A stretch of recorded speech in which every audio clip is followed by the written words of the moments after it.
We'll say a good day to you, meet Kevin, sir. To understand all this, we have to go back in history. In about 1619, slavery started in America. Fast forward about 100 years. In 1712, there is a man named Willie Lynch. This book, again, link in the description, History of the Black Dollar by Angel Rich. What I'm about to read you is one reason why African Americans are still enslaved in the mind today. So here we go. Da da da da da da.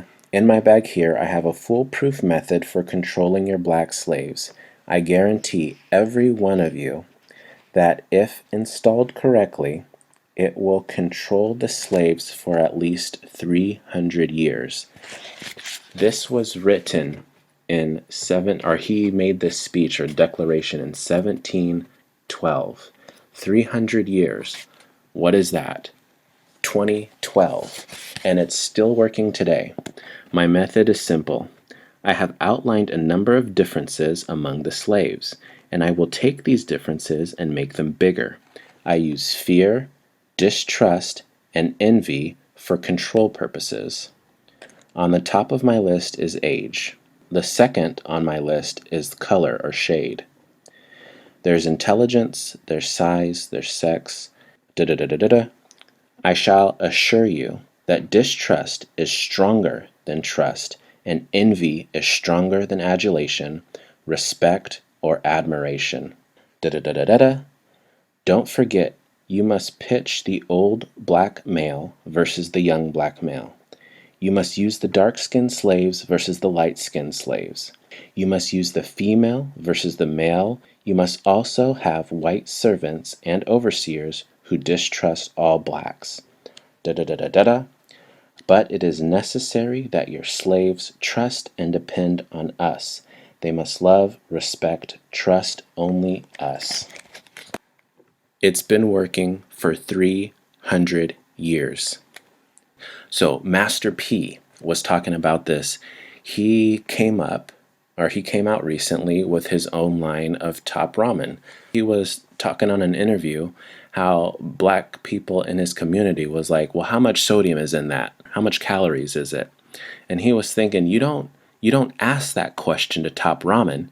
You just eat the top ramen. We are attacking each other.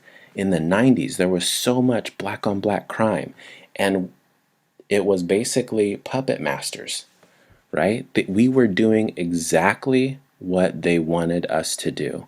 They want us to fear each other. They want us to hate on each other. They don't want us to bring each other up. There were laws against teaching slaves how to read and write because what's one way to keep somebody out of power? Not letting them have access to knowledge. So I've been reading this book. It's The Sweet Hell Inside. And this is about the rise of an elite black family in the segregated South. And so I picked this up because I am a wealth builder and I wanted to see how were they able to build wealth? And so one thing that happened, you had slaves that were brought into the house known as house slaves. And then you know what master did with the female slaves, right? I know I have a young audience, so I'm not going to go further into what I'm talking about, but everybody else knows what's happening, okay? Then you had mixed babies that were in the house, right? Master had like a soft spot for those kids, and so they said, all right, let's teach them a little bit. Let's let them learn how to read and write. That's where one of the distrust comes in. We were talking about Willie Lynch, what he said. The darker skinned slaves did indeed hate on the slaves that got access to the house, that got access to being closer to master and all the different amenities that went along with that. Even today, we have darker African Americans who hate on light-skinned African Americans, and they'll say things like, you act white, because they may have a higher vocabulary or they're good at a certain subject. So, and somebody posted about this on Instagram. When you tell a black person that you act white, there's psychological damage that happens when you say something like that. So now the person is thinking, what? there's a degree of me that's white. Am I acting too white? Am I acting too black? How do I just be me? Why can't I just be me? Was it the late 1800s? Black people literally had nothing other than the skills that they would have learned on the plantation. So you have zero net worth, you have zero ownership. And then we get into the Jim Crow era.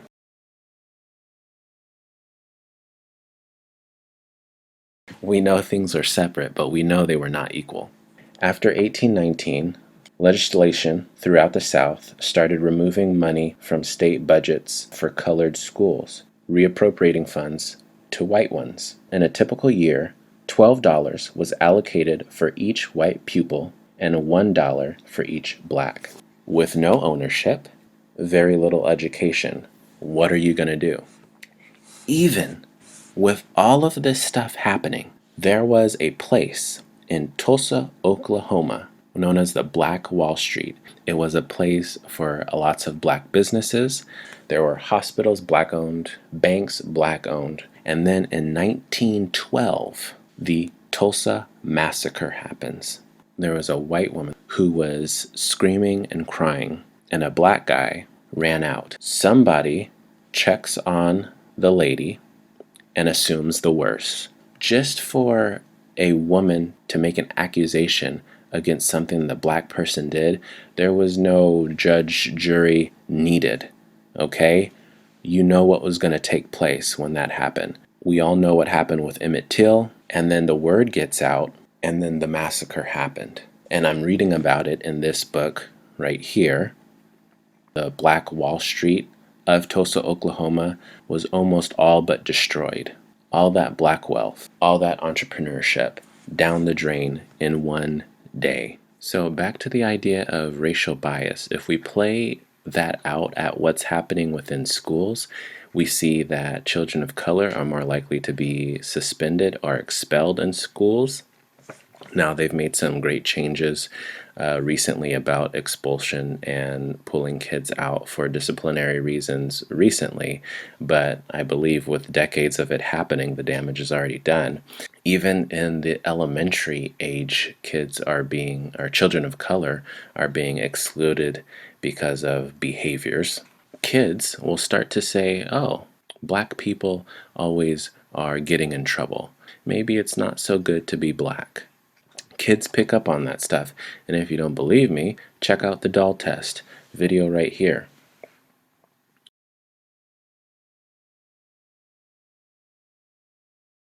Racism comes from ignorance. Ignorance in the form of inexperience. If you've not been around a certain culture and all you have is the media's depiction of how that culture is, you're no doubt going to be fearful of them.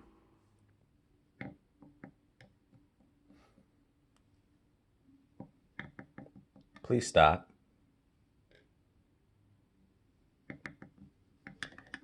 Please stop. Please stop. I said stop!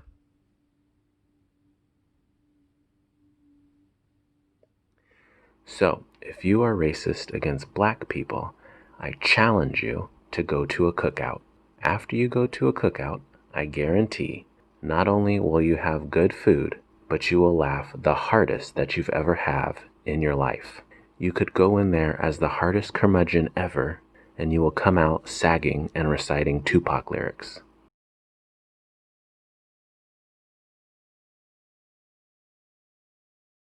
When I was little, I remember my dad would be talking to his friends, and they would refer to each other as brother and sister. We need to go back to that. There's a small group of people on Instagram. When we talk to each other, we refer to each other as kings and queens. We need to continue that. We need to come together as a community because that's when we're strongest. Being present out in the community more, knowing each other, knowing everybody by first names, and as we are coming together, we build wealth together. We need to be supporting black businesses. Black people, we are the most entrepreneurial, most influential, most copied, most hustling, most everything that you can think of. No matter what happens to us, we still rise up. So support your Black businesses. Even if you're not Black, if you want to support, if you want to be a part of this Black Lives Matter movement, you can also help out Black businesses by helping those pocketbooks. A card that I recently picked up, boom. You see that? Harriet Tubman. You think you're going to get this at Chase? You think you're going to get this at Bank of America? No, this only comes from Black-owned businesses, Black-owned banks. If you're not sure where you should be shopping, just type in Black-owned businesses directory on Google. You'll find people out there. Recycle the Black dollar. Once we build up our assets, once we have ownership, then we start to get into leadership positions in the community. Then we start to take jobs from other people who have held those positions for long enough. That's when you start to really hurt people, when you start taking their jobs away. Think about when COVID hit. Do you think the CEO of your corporation felt the same way? Do you think the politician who resides over your state felt the same way? No, because they're living comfortable lives, because they still have their job, they still have access to their money. So the second you get somebody out of office, now things start to get real for them. We are going to undo what Willie Lynch talked about. We are going to rise up together. I'm going to first get my wealth. I'm going to teach you then how to get wealth so you can come up with me. There needs to never be again where I got it and you don't have it, and I'm not going to teach you how to get it so you can stay down there where you are. That is one reason why I started this channel. I was sick and tired of not having much money. I see a whole bunch of people getting money. I see a whole bunch of people talking about how easy it is, and I'm sitting over here with crumbs. And I was like, why is it that this person that came from nothing can do it, and why can't I? So I read about how to do it, I watched videos on how to do it, and then I started implementing what I read and what I saw, and turns out you can actually do it. It's amazing. Books are actually teaching me something. So I put everything on my channel for display. We're taking a couple $100 and we're going all the way up to 1 million. In the grand scheme of things, before I leave Earth, I will have accumulated $1 million. I will have given $1 million away, and I will have helped 1 million people. And if you don't believe I can do it, watch the channel, because I'm going to show you everything. I'm going to show you exactly how I get it done so you can do the same. We don't have to be secret wealth builders. It's beautiful to share. It's beautiful to get knowledge so everybody can partake. Here's the beautiful thing about YouTube and going to the library and getting a book. It's all free. You have access to knowledge. All you have to do is get out there and get it. So keep watching the channel. Then we start to build trust with each other. And then you say, wow, this dude's really doing it. And then just copy me. I want you to have the life and the retirement that you deserve. Everybody who wants it and will work for it and will fight for it should have wealth. I used to think that having money was evil and it'd make you greedy. No, no, no, no, no. Money gives you options. And before we get out of here, here's some other things to check out about race relations and racism. Check out this. If you want to get an idea of what it's like to be different from the majority, check out this one.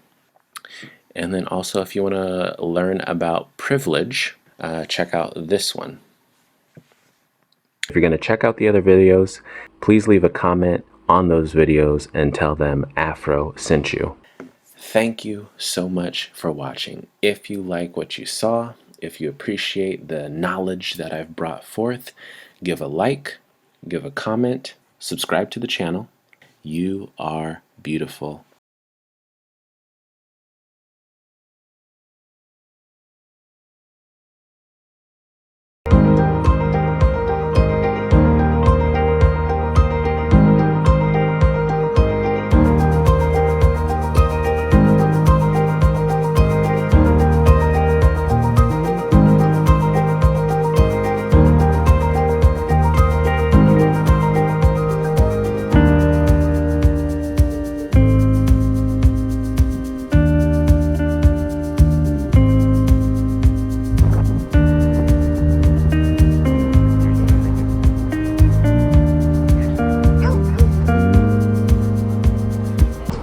Thank you guys. Hey.